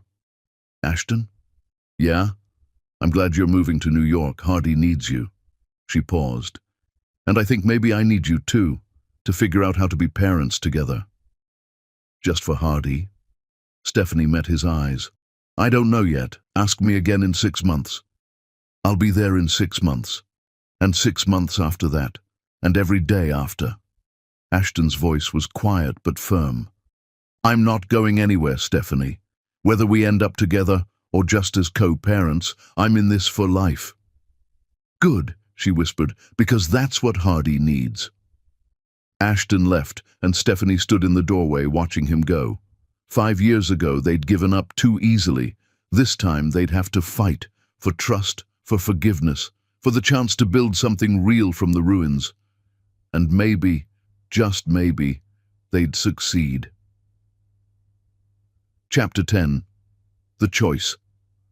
Ashton Turner stood in his penthouse at 6 in the morning, staring at documents that would change his life. Custody agreement signed, Manhattan office lease finalized, letter of resignation from Turner Enterprises Atlanta board written, trust fund for Hardy Turner June established. On his phone, a text from Stephanie sent at midnight. "Hardy asked if you're really moving to New York or if this is like when he asked for a puppy and I said, 'We'll see,' which means no. I need to know what to tell him." Ashton typed back immediately, "I'm really moving. I've already signed a lease. Tell him his dad keeps his promises." The response came quickly. "Okay, he'll be happy. See you next week." Not, "I'll be happy," just acknowledgement. Ashton picked up the finger painting Hardy had made, 2 stick figures holding hands under a crooked sun, labeled Daddy and Me. He'd hung it on his refrigerator, looked at it every morning, let it remind him why he was doing this. The phone rang. "Devon, you're really doing this, moving to New York. Lease is signed, movers come Thursday. The board is losing their minds. Let them, Greg can handle it." Ashton paused. "I spent 5 years cleaning up my father's mess, Devon. I'm done sacrificing my life for a dead man's mistakes. And Stephanie, we're taking it slow, focusing on Hardy. But you're still in love with her. Doesn't matter. She needs time, needs to see I'm serious about being Hardy's father before we can think about—" He stopped. "Maybe we'll never get back what we had. Maybe we're just going to be co-parents." "And you're okay with that?" "I have to be. Hardy's the priority now." 3 days later, Ashton knocked on Stephanie's Manhattan apartment door. She answered in bare feet and an old Columbia t-shirt, looking exhausted and beautiful. "You're early," she said. "Couldn't sleep. Wanted to see Hardy before preschool. He's eating breakfast. Fair warning. He's in a mood because I wouldn't let him wear his dinosaur costume to school." Ashton found his son at the kitchen table, arms crossed, glaring at cereal. "Hey, buddy!" "Daddy!" Hardy's mood evaporated. "Mommy says I can't wear my T-Rex costume." That's because costumes are for home and special occasions, Ashton said, sitting beside him. But this weekend we'll have a dinosaur day. You can wear your costume all day and we'll go to the museum. Really? Really? But only if you're good at school and listen to your mom. Hardy considered this, then nodded. Okay, deal. Stephanie watched from the doorway, something unreadable in her expression. After Hardy left for preschool with Naomi, Stephanie made coffee for both of them. You're good with him, Stephanie said. I'm learning, making mistakes. We all make mistakes, she paused. Your apartment, where is it? 6 blocks from here. Close enough to see Hardy regularly, far enough to give you space. That's thoughtful. I meant what I said, Stephanie. I'm here for Hardy, whatever that looks like. And what about us? The question came out before she could stop it. Ashton met her eyes. What about us? You've restructured your entire life, moved to a new city, given up control of your company. Stephanie's voice was quiet. What if you realize you made a mistake? What if you resent us? I won't. You can't know that. I know. Ashton reached across the table, then pulled his hand back. Stephanie, I'm not expecting us to pick up where we left off. I know we have work to do, trust to rebuild. I know you've spent 5 years building walls, and those walls don't come down overnight. Then what are you expecting? Honestly? I don't know. Maybe we co-parent successfully and that's it. Maybe we become friends. Maybe... He stopped. Maybe someday we figure out if what we had can exist again. But right now, I'm just trying to be Hardy's father. Stephanie's eyes were bright with unshed tears. I want to believe you, but I'm terrified of getting hurt again. I know, and I'm not asking you to trust me. I'm asking you to let me earn it. How long is that going to take? However long you need. Ashton's voice was steady. A month, a year, 5 years.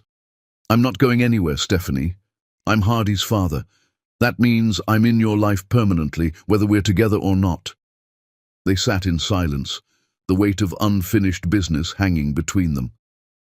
I see a therapist now, Stephanie said suddenly. Started after you found out about Hardy.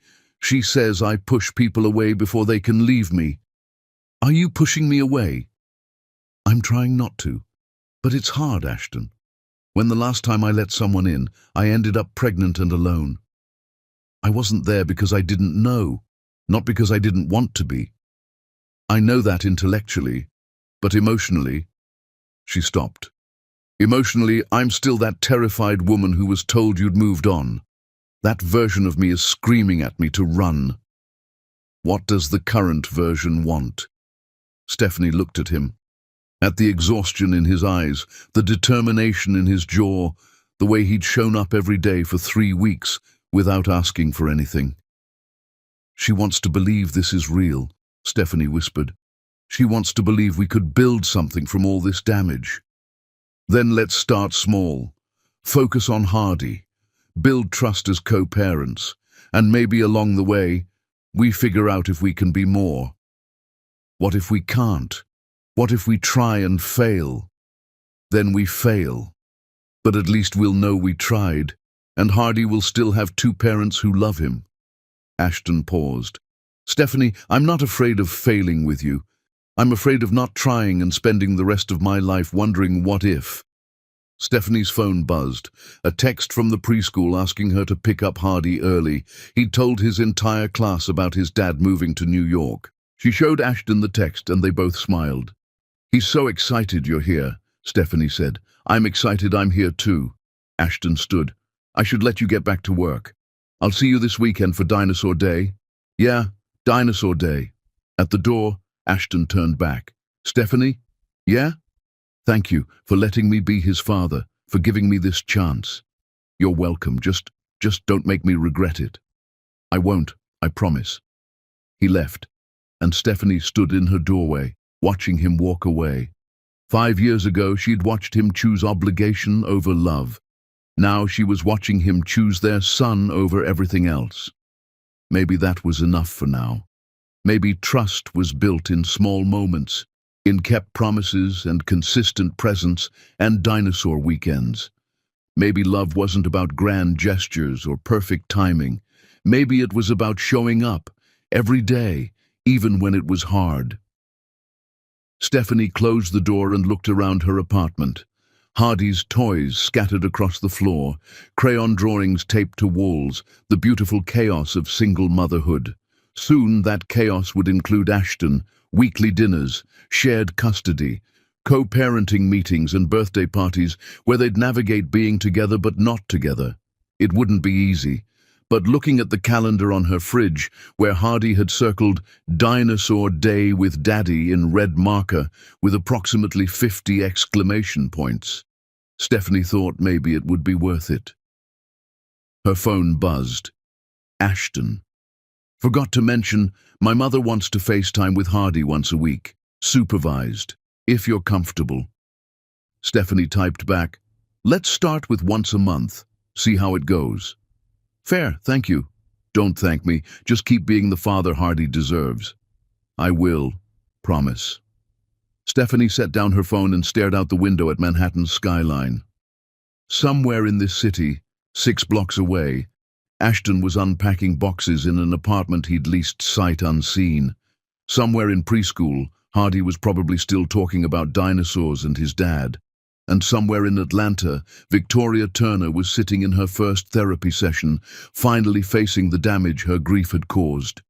Everything was uncertain, messy, complicated. But for the first time in 5 years, Stephanie felt something she'd thought was lost forever. Hope.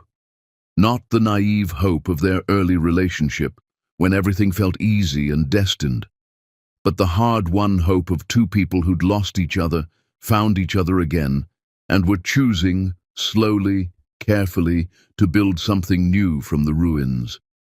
It wasn't a fairy tale ending. It was something better. It was real. And that, Stephanie thought, was enough to start with.